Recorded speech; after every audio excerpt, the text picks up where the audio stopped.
Good evening, everyone, and welcome to our Wednesday Night Live. This is week two of All Things Election. That's what we're calling this little series here. And tonight we do have another great lineup. Just to bring everyone up to speed, last week we had our special guest on was Robin Downs Colbert, who was the former director of elections for Prince George's County. She was here with us last night, along with my co-host will be coming up, who's Toni Pratt, community activist. And last week we talked about our local and state government structure. We talked about the city at the city level, the county, state, and federal levels.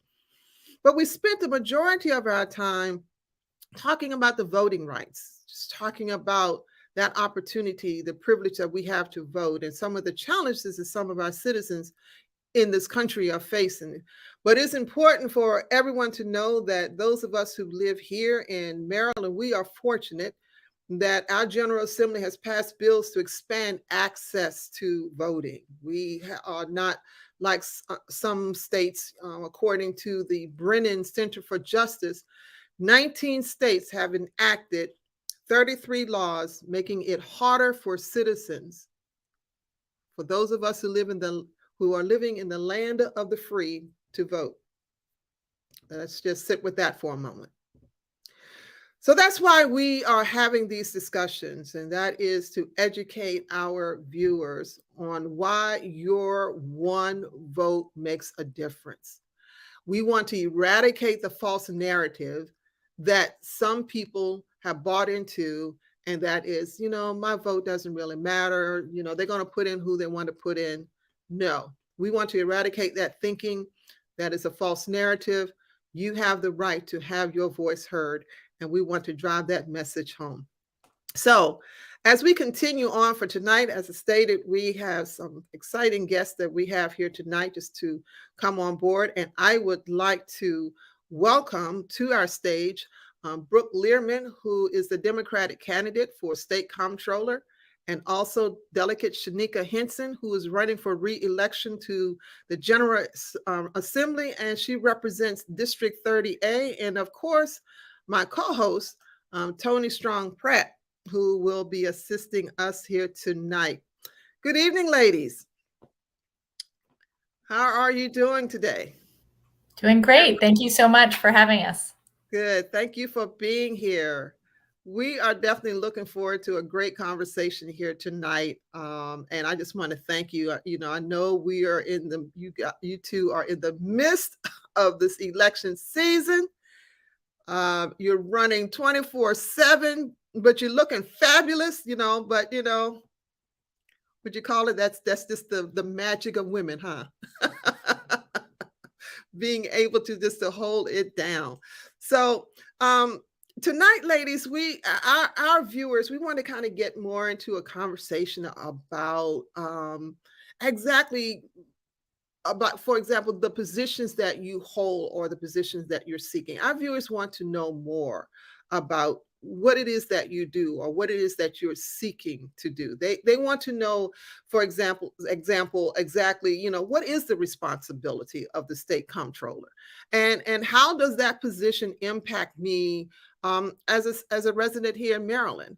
They want to know from you, Shaneka, okay, what is your job, and what is the process of sponsoring a bill? How does that work? And how do you interact with, or do you interact with people at the county level and even at the city level?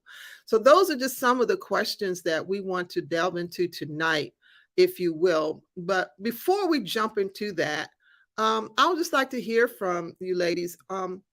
What do you think are the national and state level key issues in this upcoming election?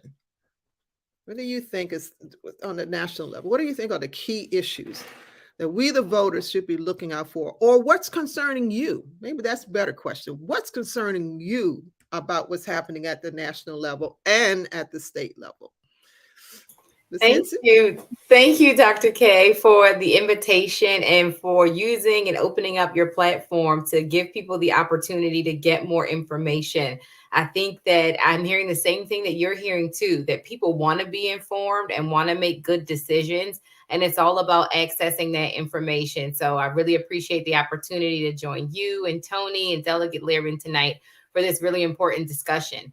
When I'm talking to people and I'm at the doors and I'm meeting people at events, there's a couple of things that are rising to the top for folks. One of those is the economic issues that we hear, everybody feeling the pinch. When I went to the grocery store the other day, I walked out with, what looked like a small amount of groceries. But if you looked at the bill, it didn't, feel the same way.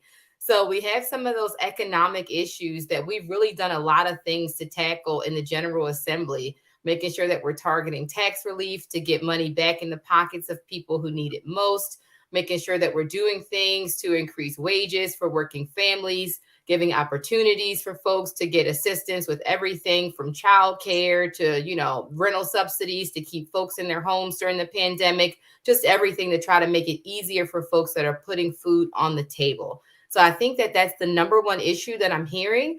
But the close second issue that I'm hearing from folks are those issues of public safety, wanting to just make sure that we are all safe and secure in our homes and in our communities.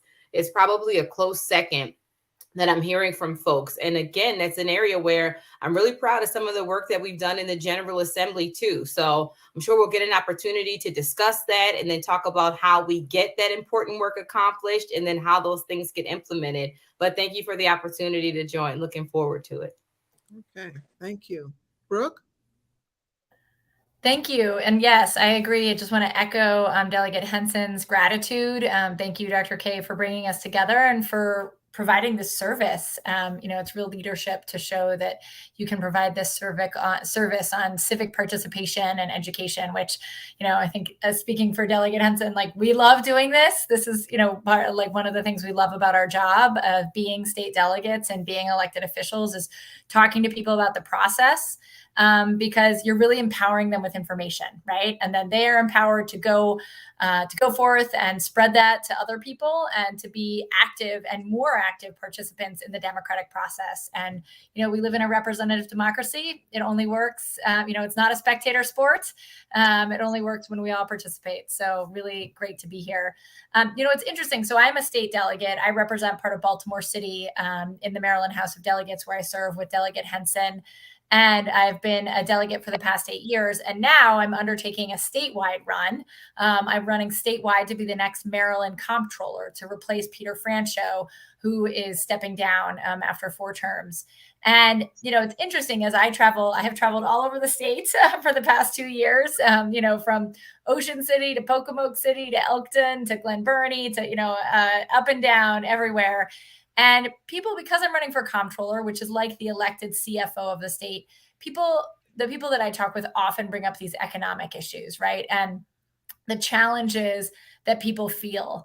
Obviously, when I first started running, we were still in the midst of COVID and, just the challenge of understanding, how that was impacting their job or their industry.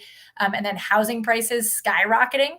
And now housing prices are starting to stabilize, but they're still very high and you see interest rates rising. So, some frustration and concern about, housing affordability in the state of Maryland. I talk to a lot of older adults who are very concerned about, being able to afford retiring in Maryland and staying in Maryland, both because of what Delegate Henson said, which is a national problem with inflation, but also because Maryland is an expensive place to live.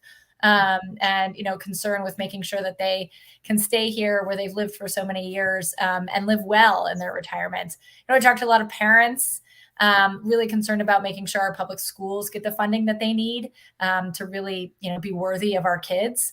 And I will say, one of the non-economic issues but a big issue nationally that comes up a lot is choice and reproductive rights, and women being very concerned. So, I think and small businesses, I should add as well. I hear from a lot of small businesses who are really, maybe they've weathered the storm of the pandemic, or maybe they didn't, and they're starting again, finding employees, working with people, and having access to capital to keep going and to start is also something I hear a lot. So there's a lot out there that's going on. And it's always, I think being a leader, part of being a good leader is being a good listener.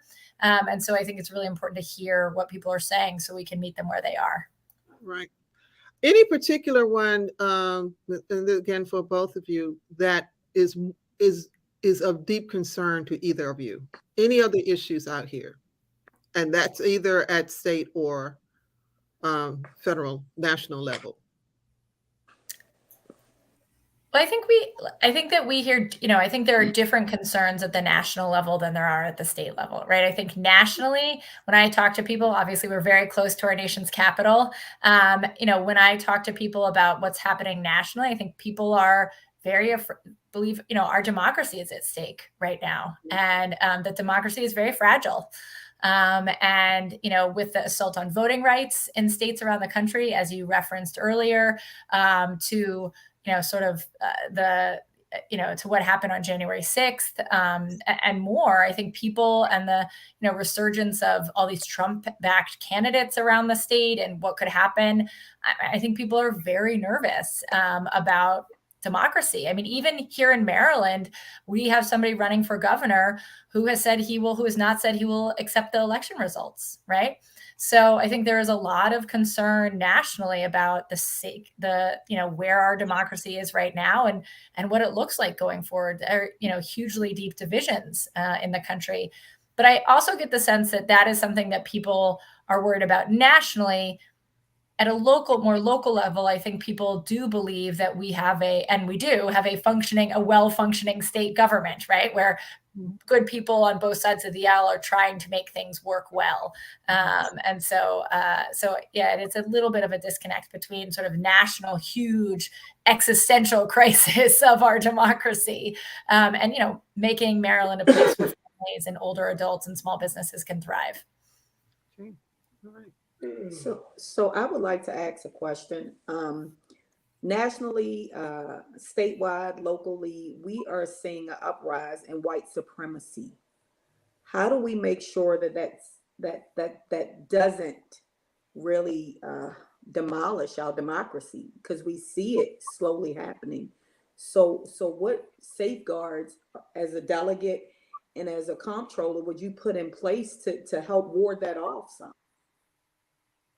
Yeah, so I think that's an excellent question, Toni, and thank you for it. And I think it touches exactly on what Dr. K and Delegate Lierman were just saying as well, with the moods and the sentiments that we're seeing nationally and how that's spilling over into politics. After we enjoyed President Obama as our president, we saw shortly after that just kind of a sharp turn and a lot of moods and attitudes from people nationally. And I think that there are some roles that we can play as legislators, as comptrollers, and making sure that those moods and attitudes, don't find a footing in the law and don't, have the weight of the law behind them.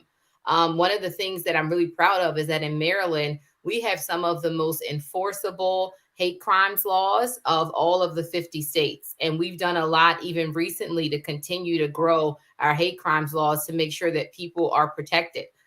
So we just had a forum, the Caucus of African American Leaders here in Anne Arundel County had one yesterday where we brought in the FBI, brought in as well our partners in Department of Justice, and then the state's attorney's office to kind of talk through with people in the community.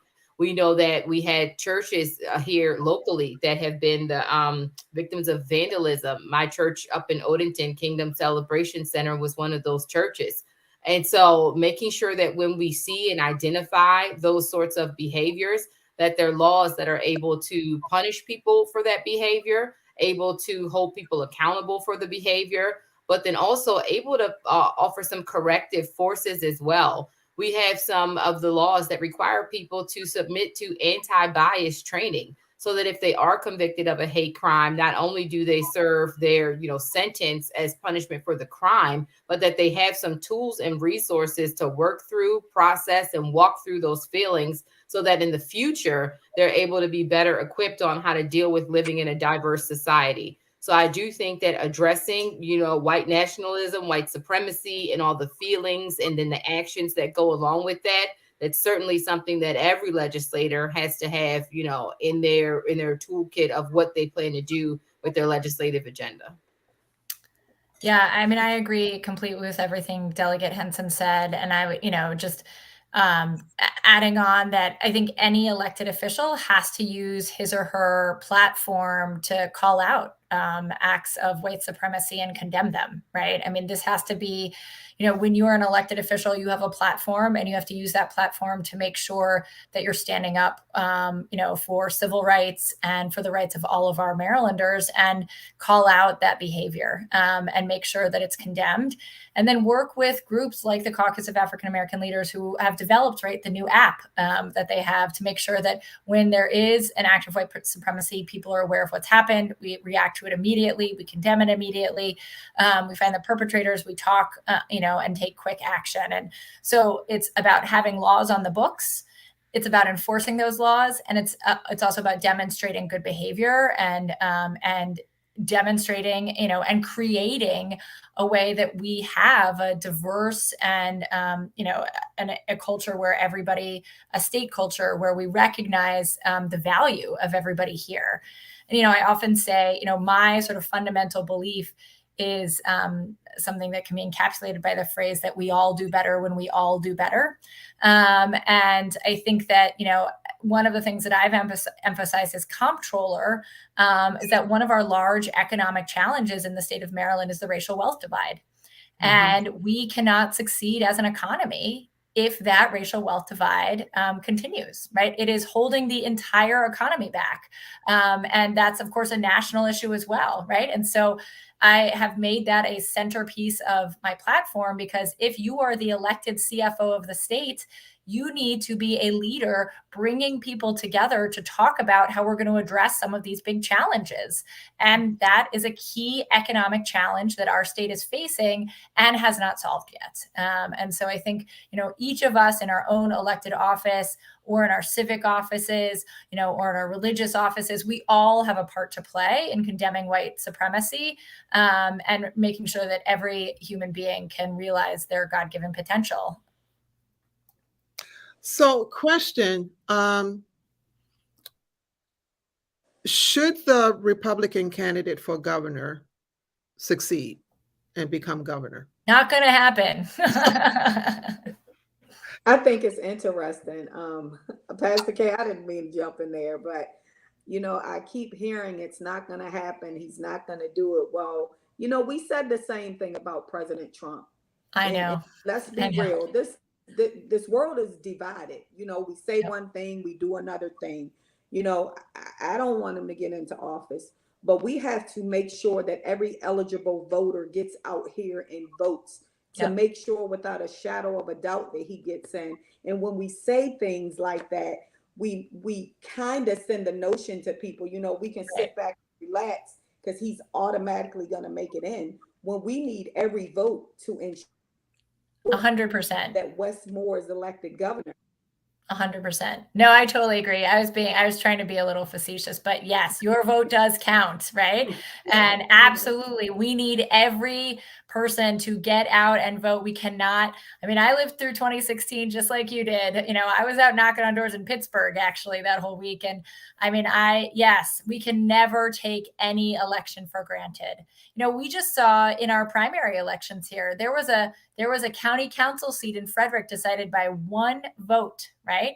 Johnny Olszewski, the county executive of Baltimore County, won by 17 votes last time, right? These votes, everybody's vote matters. So yes, we absolutely need to keep reminding people, in Maryland, we have increased access to the ballot, right? You can vote by mail, you can vote early, you can vote on election day. So we really do need people to get out to vote up and down, right? For Wes Moore, Aruna Miller, Anthony Brown. I hope to earn people's support as well for Comptroller, for Shaneka, for all of our Democratic delegates, senators, county executives. Absolutely. So back to the question, though, should it happen? How do you, and should you get to the state comptroller position, of course, and you're reelected to the delegate, how would that work?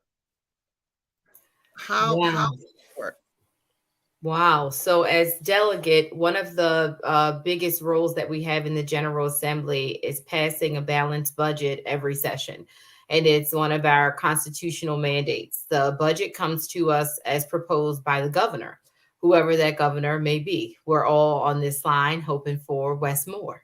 If that governor were the opponent or someone else other than Wes Moore, I can't imagine what type of priorities would be expressed in that budget, because the budget is truly an expression of your values. It's truly an expression of your priorities. When we look at the way that over the last 4 years, how we've tripled our investment in the production of affordable housing, when we look at the ways that we've added a funding to give our state employees some of the cost of living raises that they deserve, when we look at the ways that we're able to really impact some of our schools with our school construction funding, and then the funding that we have in there under the blueprint to support our teachers and education support workers. There's so many things that you can do as a force for good to uplift your state with the budget.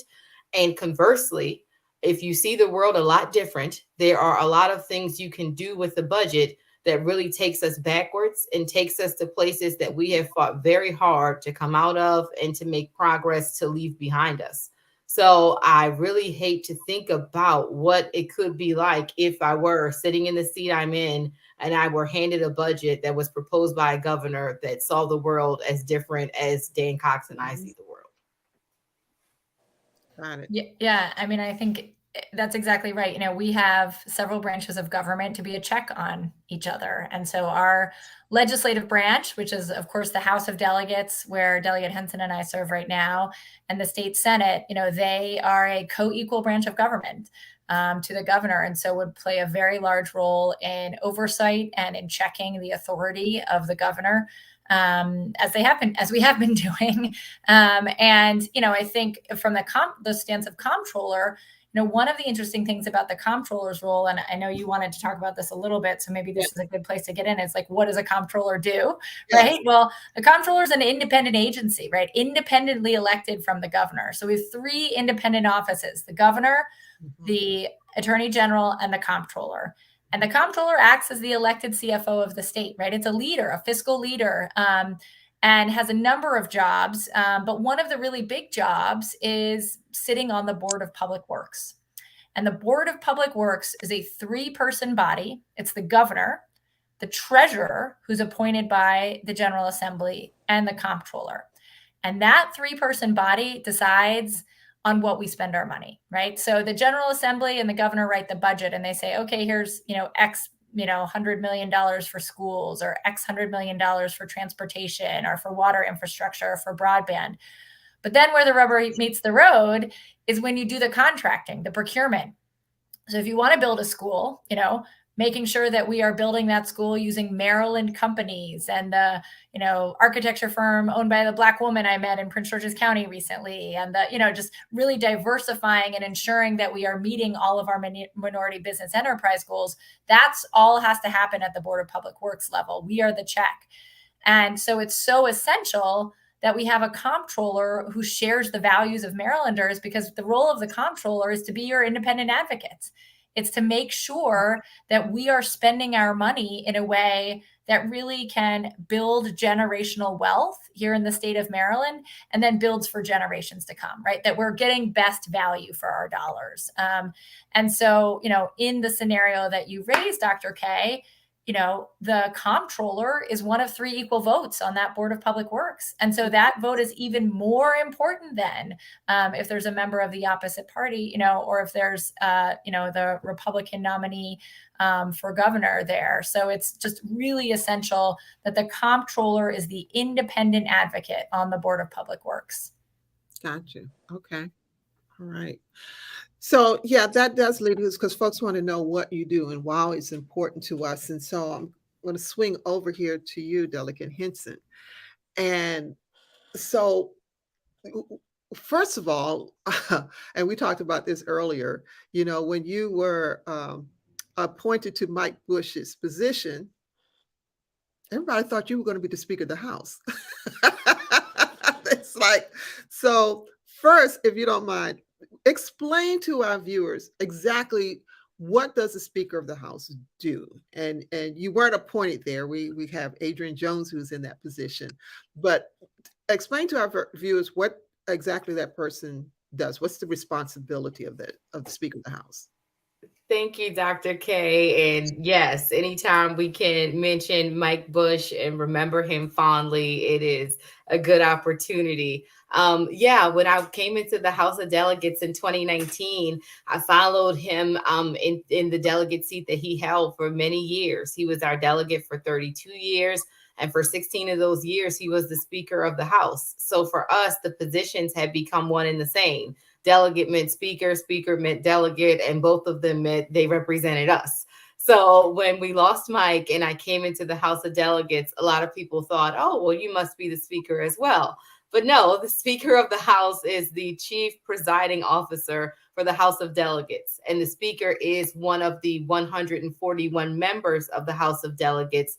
And each of the 141 members gets to cast a vote on who is going to be the presiding officer for that body. The House of Delegates is a more or less self-governing body where we amongst ourselves elect that person as speaker, and then we adopt rules of procedure and how we'll proceed through with the course of session. Okay. All right. I have a question for Delegate Henson. Can you tell our viewers what the General Assembly is and who it's made up of? Absolutely. That's a great question. I was talking to some friends and one of them was saying, I was encouraging people to vote for you. And somebody said, well, what does Shaneka do? And she said, I don't know. She delegates. I said, yes, got it right. More or less. But the General Assembly is the name that we have for our legislative body. Like Delegate Lierman said, we have our different branches of government. We have the judicial branch of government. If you ever go into a courthouse, if you get a traffic ticket, if for any other reason you're there, that's the judicial branch of government. Separate and apart, it's its own equal branch of government. Then you have your executive branch. That's where on a local level, you have a mayor. On a county level, you have a county executive. On a state level, you have your governor, and then all of the different other offices and functions that are appointed and elected that move in an executive way. And then after the executive branch, you also have the legislative branch. The legislative branch sets the policy. It is the role of your legislators to say, what are the rules of the road? What are we going to do? What rules are we going to put in the hands of our executives as their marching orders to then march out and to accomplish on behalf of the people? In Maryland, we have a two-body legislature where we have senators and we have delegates. We call them combined the Maryland General Assembly. So the MGA, there's lots of different acronyms. If you hang around long enough, you'll be speaking acronyms in your sleep. Thank you. So I'm gonna take it to the next one. So what's the difference? You're the delegate and you have the senator.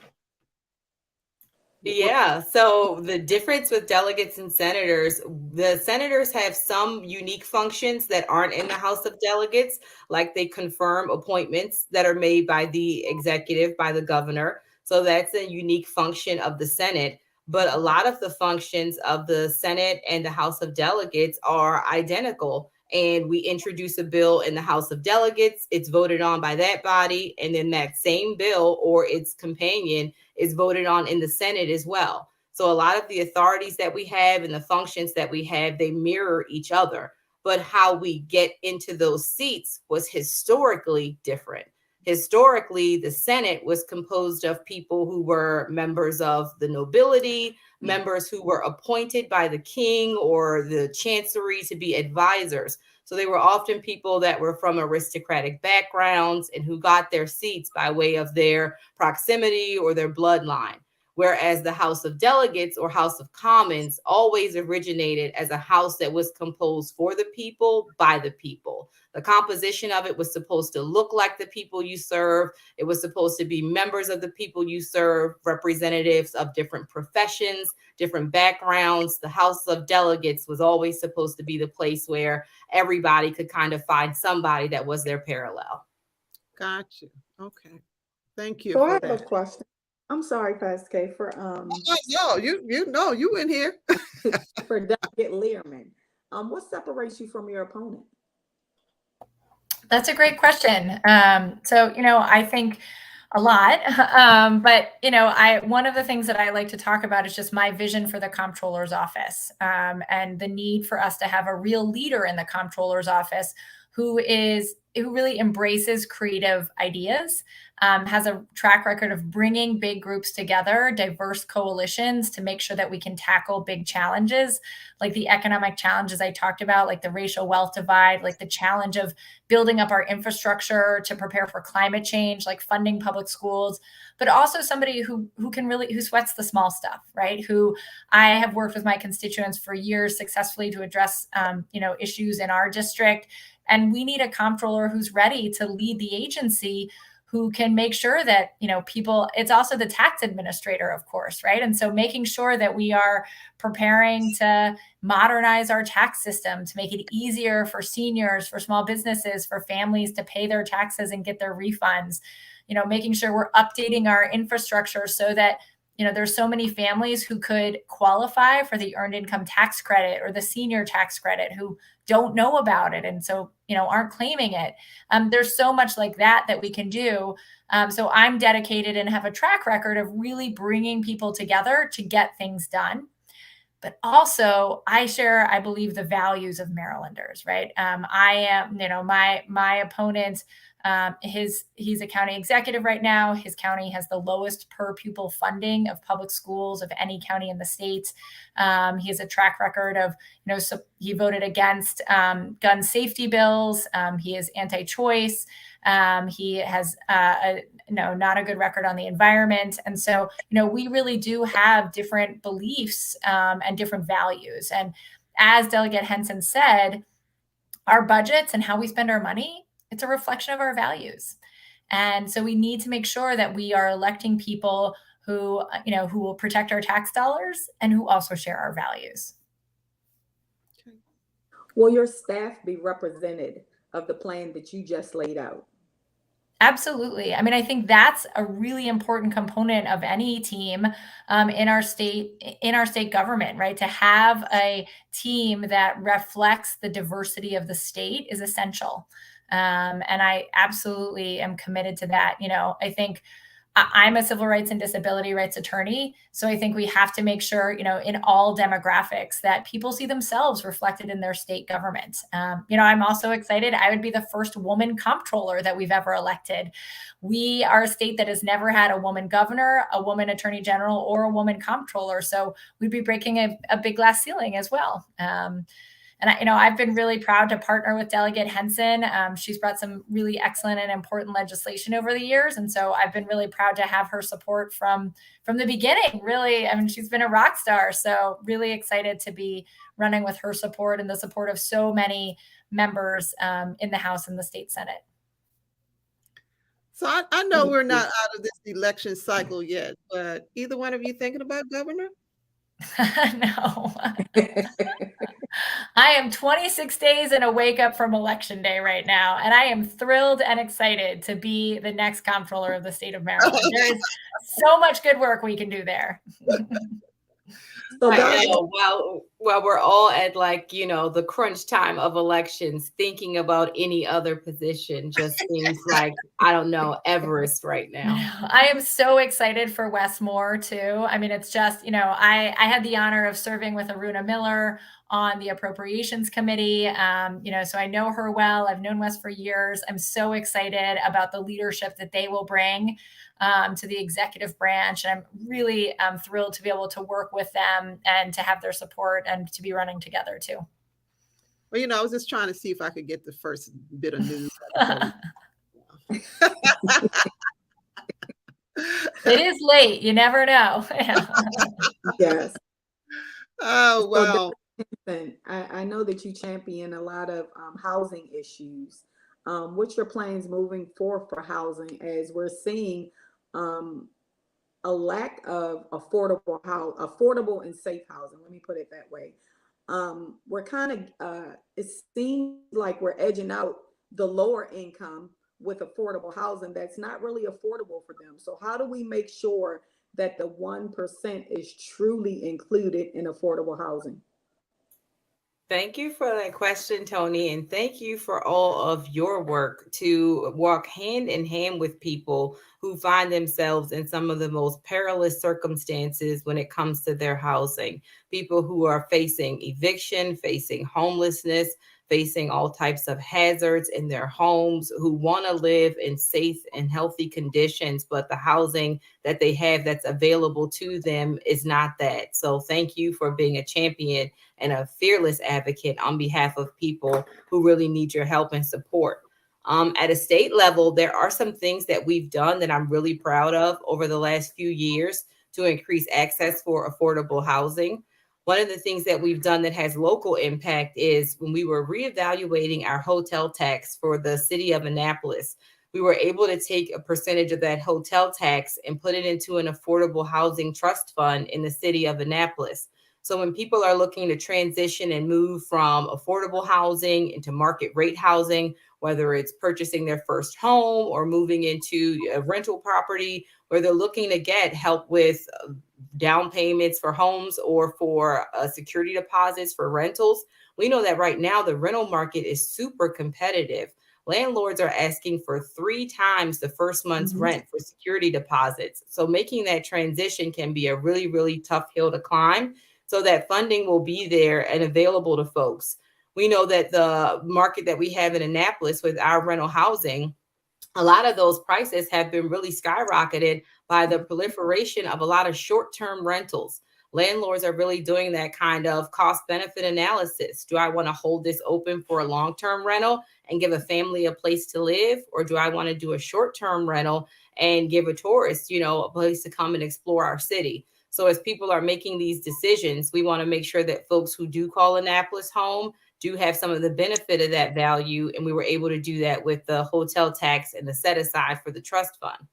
On a statewide level, we were able to look at the way that we are saving for and funding for those costs that come with closing costs, down payment assistance, able to keep that program going through the Maryland Affordable or the Maryland, the housing program that we have through DHCD to make sure that the funding is there, but also looking at allowing folks to create a pre-tax savings account to be able to set aside funds so that they can save for down payment and closing costs out of their own wages. So that's something that we're really excited about that we're doing here on a state level. But Toni, I think you touched on something that not a lot of people talk about enough, and that is the quality of affordable housing. In the pandemic, we told everybody to stay home so that we can all stay safe, right? We needed people to stay home. But for some people, we know that staying home did not mean staying safe. They were living in conditions with mold, living in conditions where they had structural damage to their homes, leaking pipes, living in conditions that were so deplorable that no one would choose those conditions. But again, it was the only thing that people could get for housing.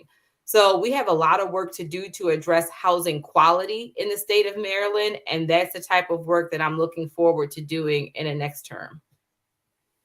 Thank you. Yeah, I'll just add, Delegate Henson's been a great champion on a lot of this work, and it's really essential. And, one of the bills that I was happy that we could pass to this I think it was this term, but in the first or second year, was that for so long, Maryland jurisdictions have not had to make any plans for affordable and workforce housing. So every county and every jurisdiction has to create a comprehensive plan every certain number of years in order to receive state and federal funding. And there are many elements to that plan, like transportation and some other infrastructure. And there was never a housing plan. So counties could just sort of ignore the need for housing. And so we passed legislation that I authored to require counties and municipalities to include housing, including an affordable housing and workforce housing component in their comprehensive plans. And so that's sort of like a prerequisite to make sure that they're thinking about the amount of housing that they need, the price point of what that housing should be, and that is publicly communicated so that when developers, nonprofit developers, housing people are thinking about thinking about where housing will go, that is there. And Delegate Henson's done a really excellent job at working on a lot of these issues. So how do you, and that's the questions coming from our viewers as well. How do you get something to become a bill? How do you make that happen to get what you Good question. done? Yeah, that's a great question. And a bill is an idea, right? A bill is an idea. And I'm sure that Delegate Henson and I have both had ideas come in many different ways, right? I will say the very first bill I introduced was an idea from a constituent. I was door knocking. I met somebody. I think he then wrote me a letter. He had a father with Parkinson's disease, and he had gone to his company and asked to use his state family and medical leave. And after he had asked to use it, they fired him. And there is, of course, a no retaliation provision in our family medical leave law, but it was written and drafted in such a way that you couldn't be fired for using your leave, but it didn't say anything about being fired for asking to use your leave. So there's a strange loophole. So I put in legislation to close that loophole. So that idea would not have come to me if not for that constituent. And we did pass that bill and we closed that loophole. It's a bigger issue, like a national issue that has come and that we're working on, and many different states are working on it. But a bill is simply an idea. And it's an idea to solve a problem, right? We find the problem, what's the challenge? And then you bring people together to put together a solution to that challenge, or to create a way to find a solution. So for, one bill that I worked on during the pandemic was we saw the need for affordable broadband, but we didn't have an office of statewide broadband to be working on that issue. So I gathered about 60 organizations around the state. We all worked on it. We crafted this big piece of legislation, a big bill, to create the Office of Statewide Broadband that we then passed. So it's an idea, an idea to solve a problem. And as legislators, then we decide which bills we want to sponsor, which means which bills we're going to put in with our name on them that we're going to submit to the House of Delegates. We have that bill drafted by professional bill drafters that we have in the House of Delegates, and then we introduce it. And all of the bills can be found publicly on the Maryland General Assembly website. You can watch all of the hearings. Every bill gets a hearing where you go in and you testify about why that bill is a good idea. And then every bill is then voted on by that committee. And then eventually, if it survives the committee, then by the full House, and then over to the Senate. So that's a quick synopsis. But the Maryland General Assembly website is also a really excellent resource. You can search bills. You can look up, you could look up Delegate Henson or me and look at the bills that we introduced this past session, how they went, whether they were passed or not. So there's a lot of really great information. We try to make it really transparent for people. Okay, we hopefully can put that in the chat for our viewers so they can get that information. So, Rick, if you can make sure you get that over there for us. Can you repeat that for us again as to where they can locate that information, please? While Yes. Delegate Lierman pulls that up, I will just say that, Dr. K, you have a pro on the line. Delegate Lierman's been really successful with passing bills, and that's because she's great at building a coalition of folks who are supportive. The number one thing that a successful legislator has to have is people on your side. You got to be able to make the case with your colleagues and let them know why this is important, not just to your district and your constituents, but why it's the best thing for us to do for everybody in the state of Maryland, because we come from all the different parts and corners of Maryland. So to be able to be as successful as Delegate Lierman's been in the House really shows the ability to work with folks, build a consensus, and be able to really think problems through to a really great solution. Great. That was really interesting how you explained that. And it was really, plain for anybody to understand how you make a bill. I want to ask both of you, or probably you, Delegate Henson, some of the constituents that I work with, we had plans for reentry and, getting people back to work and on their feet. But what I haven't seen and we haven't seen is maybe a plan to get some of those returning citizens' old records expunged. We have constituents with 20 and 30-year-old felonies that are hindering them from actually moving forward and being a productive member of society. And although we get them to a certain point, there needs to be something that gives them a complete separate, a complete relief. I've done my time to be able to move forward. We're finding that in our communities that some of our returning citizens who have 20 and 30-year-old felonies cannot move forward. That's excellent point that you've raised for the incentive to be there for folks to really change their life around, serve their time, come back to the community, and to be able to reintegrate and be a productive part of the community and to thrive thereafter. There really has to be an incentive to be able to take the steps that are necessary, because it's hard work.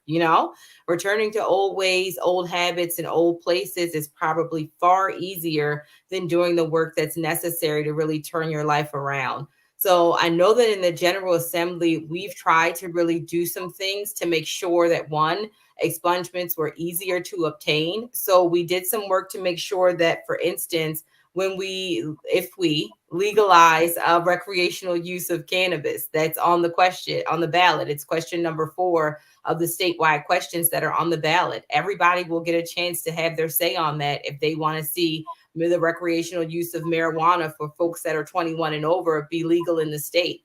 If so, then we know that we have a lot of work to do to repair the records of folks who were over incarcerated, who were criminalized for using marijuana. We know that there's a lot of disparities on who we were using those laws against, who we were targeting for enforcement. We know it was a lot of Black people, a lot of brown communities that were being targeted for enforcement. So what we would do is do some automatic expungements when it comes to that. But what I hear you speaking about, Toni, is folks who have some more serious offenses on their records that are not eligible for expungement. So what we have done is we've tried to remove some of those harmful barriers that exist for them, like making sure that when they're filling out employment applications, that they're not required upfront to put that on the employment application and say, I've been convicted of this crime, so that they at least get the opportunity for an interview before someone tosses their application out. So I do think we've done some work around making sure that some of the harmful consequences are muted. But in terms of reevaluating, just from a value standpoint, what we want to do by way of looking at additional offenses that might be eligible for expungement, I think that we still have some work to do there. Okay. I want to tag on to you because you made the statement talking about a question that's going to be on the ballot for Maryland. And this is for both of you. Are there any other questions that will be coming up on the ballot that I know our voters should pay attention to all, but are there any that you should have particular attention to? It depends on the county. You're right. Yeah. Every jurisdiction will have their own local questions in addition to question 4 and several others. Oh, but none I'm just talking far as the state is concerned. So there's a lot of questions for Anne Arundel County. We have an interesting kind of mixed bag of questions. One of the questions will ask if voters want to extend the term limits for their county council representatives. Right now, for people that are on the Anne Arundel County Council, the maximum amount of terms is 2 terms consecutively. So that's 8 years that a person could serve if they're elected twice in a row. The question would allow for people to be elected 3 times in a row for the Anne Arundel County Council, and voters will get the opportunity to vote on that. There's also a question on there about the salary of members on the Anne Arundel County Council, on if they want to allow that salary to be influenced by a commission of independent, persons who have a financial background and who will decide what's fair and reasonable for your county representatives to earn for salary, or if they want to have that salary not tied to any sort of objective measurement and just simply set by the county council members. So there's a lot of different questions there for the local races. But statewide, I think we tried to streamline it in terms of the questions that you'll have. One of the questions that I'm interested to see how the answer turns out statewide is a question that I'm not sure that it has a lot of impact in terms of the results, but it would be renaming our state's highest court. Right now, that is called the Court of Appeals. And the question is, should we change it to the Maryland Supreme Court? It's interesting, especially because the name Supreme Court now has a different resonance and significance for people after, their headline grabbing activities these last few months. So I'll be interested to see what Marylanders have to say about that. I will too. And I think the idea is that we want to make it simple for Marylanders to understand all of the systems of government, right? And the idea is that if it's called the Supreme Court of Maryland, people associate Supreme Court with the highest court, right? Right now, our highest court is called the Maryland Court of Appeals, but usually you think of a court of appeals as not the highest court. It's the court that you go to between the trial level and the highest court. So I am interested in that too. That's right. And then there's one other, there are a couple of them. There's another one that amends the Constitution to require that state legislators are live in their district, right? For, I think it's 6 months prior to the date of the election. I think we changed the amount in controversy in civil proceedings for jury trials to a higher threshold as well. So I think there's 4 or 5 questions on the ballot that are statewide. Okay. All right. Well, very good. Toni, any other questions? I have one more thing about the school system. So a couple of new things have come into play this year. One of them is pre-K used to be that you could go to any pre-K in the county. As long as you lived in the county, you could choose your own pre-K. Well, now you can only go to the pre-K that is in your school district, which has caused issues this year because a lot of them were filled up and there was no guidance on helping parents get their kids to other pre-Ks.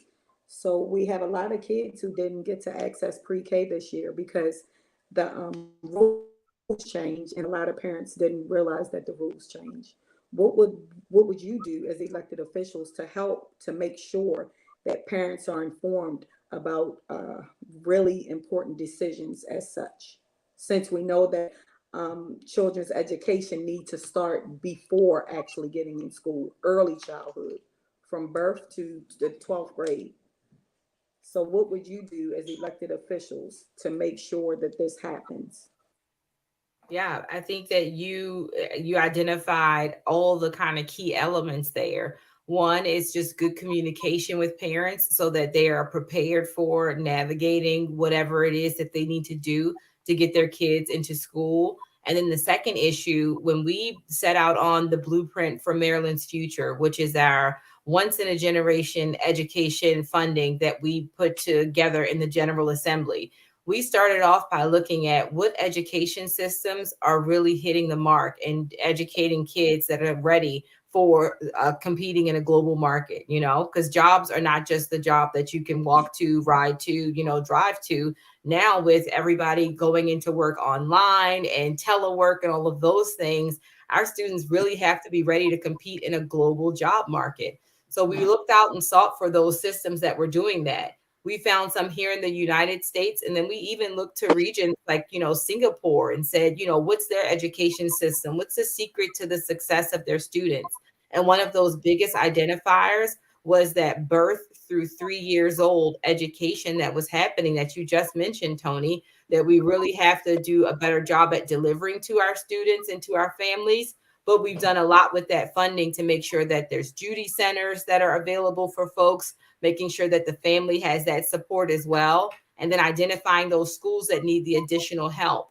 And one of those things was the universal expansion of pre-kindergarten. So what you're seeing is kind of those growing pains when you have something that's new and inventive and you're opening up that service to everyone. That's what we're seeing this year. So it's unfortunate that some people kind of got, it sounds like, squeezed in that process, but we definitely want to make sure that communication goes out to people so that they can access those services, because we really understand that the benefits for those kids are lifelong benefits. Yes. And the next barrier that I would ask Brooke, Delegate Lierman to answer is now parents to volunteer are having to do fingerprinting, which unequitably faces brown and Black students. So a lot of parents aren't able to go and volunteer and go on trips with their kids, but we want the family structure to be more solid, but we're creating barriers that's, making that not happen. So what yeah, that's terrible. Yeah, no, I that's really unfortunate, and certainly I think deserves scrutiny and working with, even potentially working with attorneys to make sure that that is not, that I'm sure it is having a disparate impact, and so making sure that your county board of school board is aware of that impact, and perhaps revisits. I mean, that sounds. Of course, we want our students to be safe, but also it seems very overbroad. And so certainly working with the school board would be essential. Yeah. Well, we want to thank you, Thank you for coming on tonight. We just want to be respectful of your time because we know you have a very, very hectic schedule. And so we just want to thank you. You've given us a wealth of information. We truly appreciate all that you have shared with us, and just to help enlighten us and just answered our questions. And so we just really appreciate the time that you have given to us. It's our hope that as you go through this rest of this week and until you get to election, that you'll be re-energized and renewed and revived, and so you can get that last push to get it in. So again, thank you so much for being here tonight. I just want to thank our viewers for being here. We really appreciate it. And we too hope that you really gleaned a lot from this conversation, just learning more about how bills are made and going through and what the Comptroller does. So again, thank you again, everyone, for being here tonight. Good night. And hopefully we can get in the chat real quick. The upcoming is opening up as far as election, where you can have early voting. So we can get that in the comment section real quick, that information for our viewers, and at least it will be up there for a while. So when people come and watch this later on in the evening or tomorrow, so we can make sure we get that information over there. Ricky, we really would appreciate that. So again, thank you again, everyone, for being here tonight. Everybody take care.